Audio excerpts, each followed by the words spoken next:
आप सभी का स्वागत है रविजोन फार्मिंग लीडर में। मैं रवि त्यागी, आपका होस्ट एंड दोस्त। मेरे सभी बुजुर्ग और किसान साथियों को मेरा राम राम। तो किसान साथियों, आज मैं एक बहुत ही अच्छी खुशखबरी लेकर आया हूँ आपके सामने।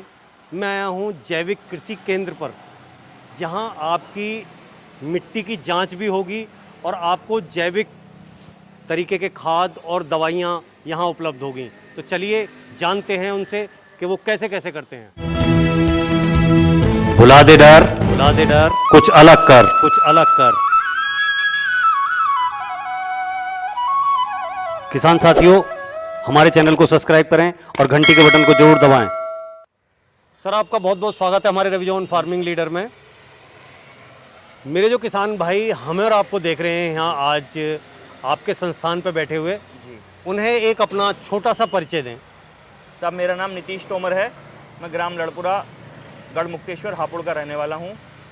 मैंने एक छोटा सा संस्थान यहाँ पे खोला है जिसका नाम जैविक कृषि केंद्र हमने रखा है। इस संस्थान के दो मुख्य रूप हैं जी। जिसमें पहली चीज़ हम मृदा जांच, जिसे हम मिट्टी की जांच कह सकते हैं, किसानों के लिए वो करते हैं, और उसी के अनुसार जैविक दवाई जो बायो फर्टिलाइज़र या ऑर्गेनिक फर्टिलाइज़र के नाम से बाज़ार में आते हैं, उसका हम बिक्री यहाँ पे करते हैं। तो तोमर साहब, जैसा कि आपने कहा कि मिट्टी की जांच, जी आज क्या है कि हमारा किसान जी जागरूक हुआ है, जी लेकिन अभी इतना जागरूक नहीं है जी कि जब वो समझ सके कि मिट्टी की जांच उसके लिए कितनी ज़रूरी है ज़रूरी है। और कितनी उपयोगी है। जी तो थोड़ा सा उस बात पर प्रकाश डालें जिससे कि मेरा जो किसान भाई है ये वीडियो देख रहा है उसकी समझ में आए कि मिट्टी की जांच उनके लिए किस तरीके से लाभदायक है। सर, मैं बताना चाहूँगा कि अभी हमारे देश में ज़्यादातर पारंपरिक खेती होती है। जी। कुछ किसान हैं जो आधुनिक हो गए हैं, लेकिन अभी भी बड़ा तबका 99-98% ऐसा है जो पारंपरिक खेती करता है। पारंपरिक खेती में वो पारंपरिक फसलों को उगाते हैं और पारंपरिक तरीके से ही उसमें खाद, बीज, यूरिया और तमाम तरह की दवाइयाँ जो भी उनको जो है दुकान वाला रेकमेंड कर देता है, वो उसको दुकान डालते वाला रहते हैं। रेकमेंड कर दे या पड़ोसी कर दे रेकमेंड कर या दे, वो चाचा ने इतना गिरा तो मैं भी इतने उसी के तेल हिसाब दूं। से उस भूमि में अपनी चीज़ें डालते रहते हैं। बिल्कुल बिल्कुल। अब उसको ये नहीं पता कि उसकी भूमि में, असल में बताऊं कि भूमि में ना बहुत सारे तत्व होते हैं अलग अलग, हर जी। तत्व का अलग अलग पौधे पे काम होता है। तो ऐसे 14 तत्व होते हैं, copper, magnesium, zinc, sulphur, iron. तो अब किस भूमि में किस चीज़ की कमी है वो ही उसमें डलनी चाहिए। बिल्कुल। अब होता क्या है कि वो अंधाधुंध कुछ भी डालता रहता है और उसकी लागत बढ़ती रहती है। अब हम अगर देखेंगे तो ज़्यादातर फॉस्फेट की मात्रा अधिक होती है, क्योंकि डाई हम बहुत ज़्यादा मात्रा में अपने खेतों में डालते हैं, या यूरिया की मात्रा बहुत ज़्यादा डालते हैं जी। जिसकी आवश्यकता नहीं होती है। हो सकता है कि फसल में मैग्नीशियम की थोड़ी सी मिट्टी में कमी हो और थोड़ा सा हम 2 किलो 4 किलो मैग्नीशियम डाल दें और उसको बाकी चीज़ें डालने की ज़रूरत ही ना पड़े।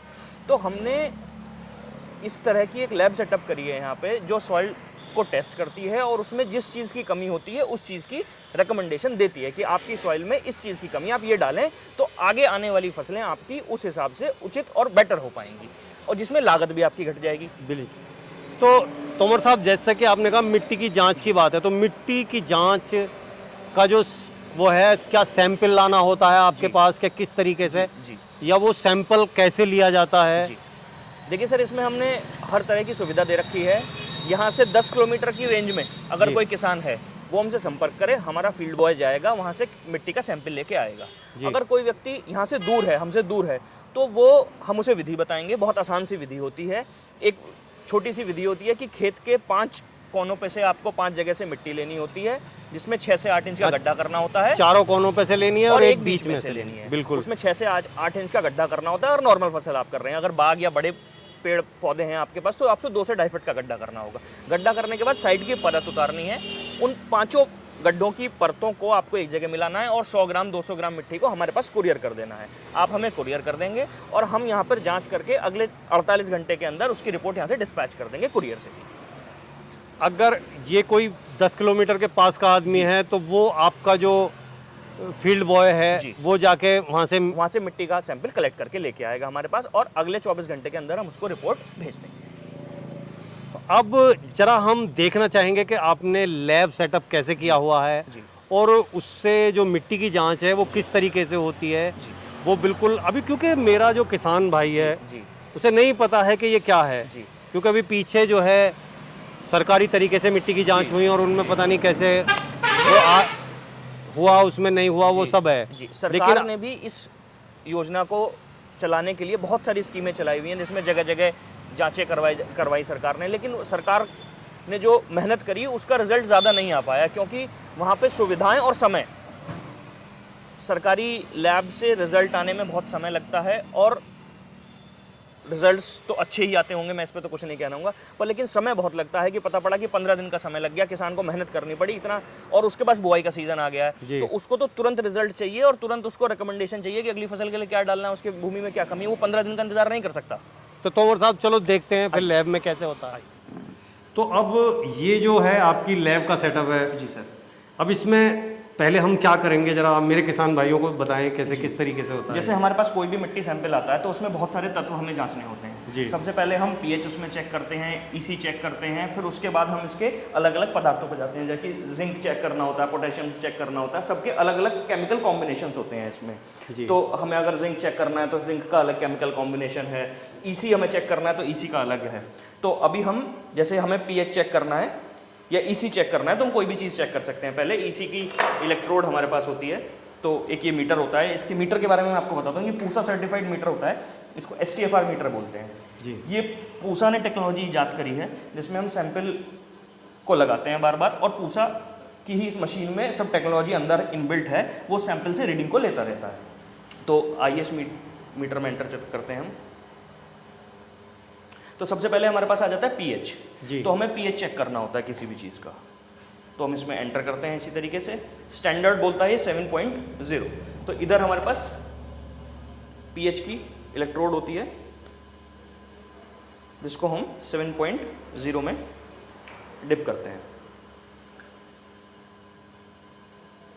उसके बाद ये स्टैंडर्ड प्रोसीजर होता है, ये 7 की वैल्यू को अपने पास स्टोर कर लेगा। जी। फिर उसके बाद बोलता है ये कि 4.0 या 9.2, तो हमारे पास 4.0 का है, हम 4.0 में फिर से इसको डिप करेंगे एक बार।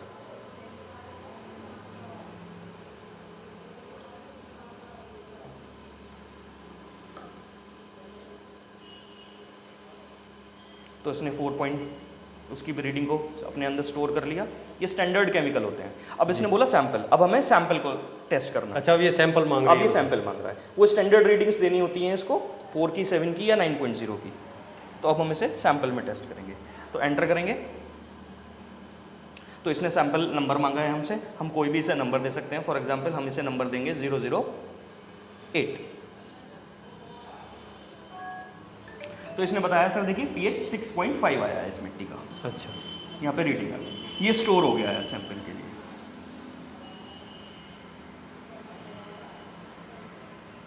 pH 6.64 इसका आ गया है। ऐसे ही फिर हम इसे एग्जिट करेंगे, नॉर्मल pH बताया है इन्होंने।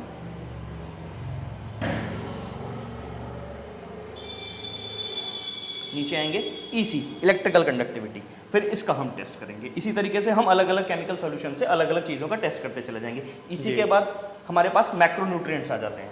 जी। तो मैक्रोन्यूट्रिएंट्स में हम अंदर जाएंगे तो हमें पता पड़ेगा OC ऑर्गेनिक कार्बन कितना है, फॉस्फोरस कितना है, पोटेशियम कितना है, सल्फर कितना है।